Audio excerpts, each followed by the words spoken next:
Well, what is going on, everyone? It's your boy, the Furniture Dude, and I'm back at it again with another video. And so, today's video, I'm glad, before I even started, I'd like to say that I'm glad I got my audio fixed. But, however, stop motion series will have to be postponed. I am very sorry, but you will see Trilogy 2. I promise you that you will see it in some time. Along with Trilogy 3 as well. Trilogy 2 and Trilogy 3, you will see these at the same time. At some point. But with that being said, let's get on with the video. All right, so this is a standalone character featuring Master Chen. Before we even talk about him, I just want to say like this is pretty much like a standalone character. So like I'm gonna go ahead and put it in my playlist, and yeah, that's pretty much it. I'm gonna put it in my playlist for like every standalone character I do. So Master Chen had his own monastery. He trained Garmadon and Klaus Garmadon and Klaus were trained to be going against each other. They kind of had a rivalry, so I kind of see how that worked. And Master Chen, after seeing their rivalry, Master Chen chose Garmadon to become his right hand man and was crowned Lord Champion. And there was going to be a truce between the Serpentine and the humankind of Ninjago, but the thing is, Chen didn't want that. He wanted pretty much conflict between the two, even though there was already going to be a peace between them. So the Serpentine War was forged, and pretty much the Serpentine started striking first at Jamalakai village. This was during the Serpentine War, basically. The Elemental Masters fought in the Serpentine War, fighting against fighting against the snakes, the Anacondrae warriors, and Chen, however, played a major part in that war because he caused the Elemental Masters. He used deception to make the Elemental Masters go against each other. Pretty much caused some of the Elemental Masters to go their separate ways against each other.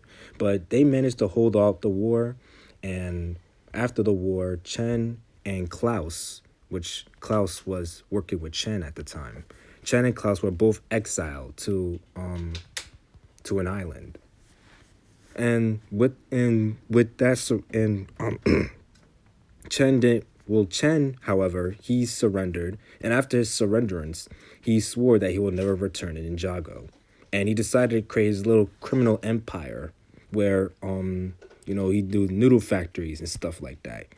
And like years and years later, he decided to do a master plan of where he'd go ahead and take all the Elemental Masters' power. And how he did that is simply making the Tournament of Elements. So he made Cole, Kai, Lloyd, and Jay join the Tournament of Elements in order to find their friend Zane.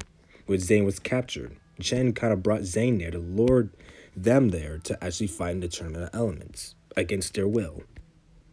And pretty much Chen wanted to do this because he wanted to have the elemental masters. He wanted all their powers to create some type of spell.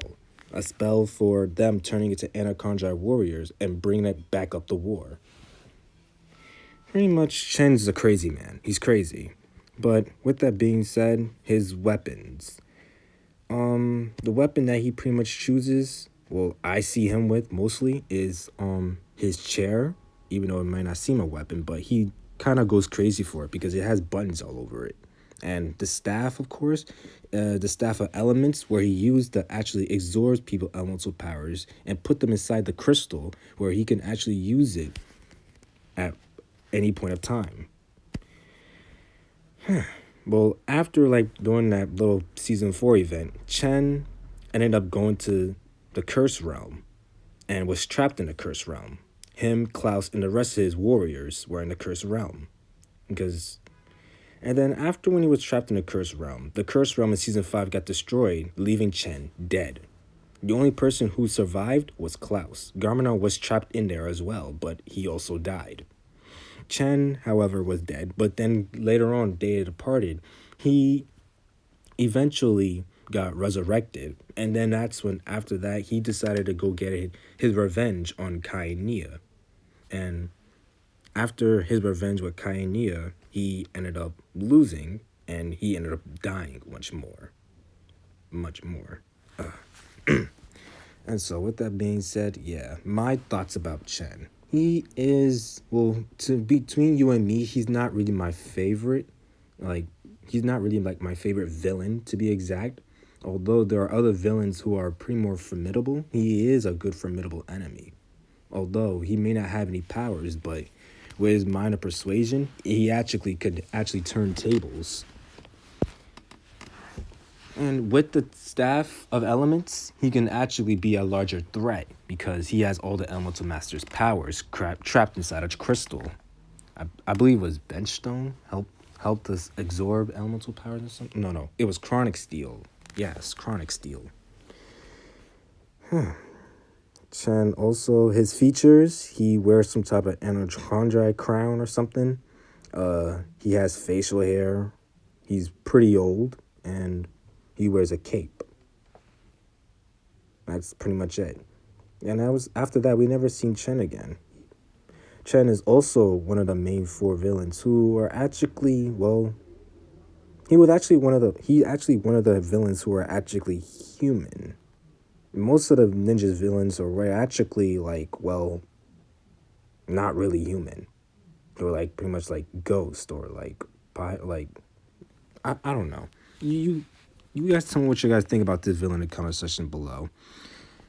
Do you guys really like Chen and stuff like that? Because honestly, I don't really like Chen. Although he may be like one of the villains who got resurrected, he may hold a dear place in my heart because I kind of liked how he acted toward the ninja during season 4 and how he hosted the Tournament of Elements. But besides from that, he's not really much of a favorite character in my book. But overall, I grade this character, I give him an 8. He's a good cat. He is a good character, but he's not my favorite. To another guy, he might be cool, but in my eyes, I wouldn't find him as cool as you think he would be. And so, yeah, guys, please come like and subscribe, and I'll see you guys in my next video. Peace.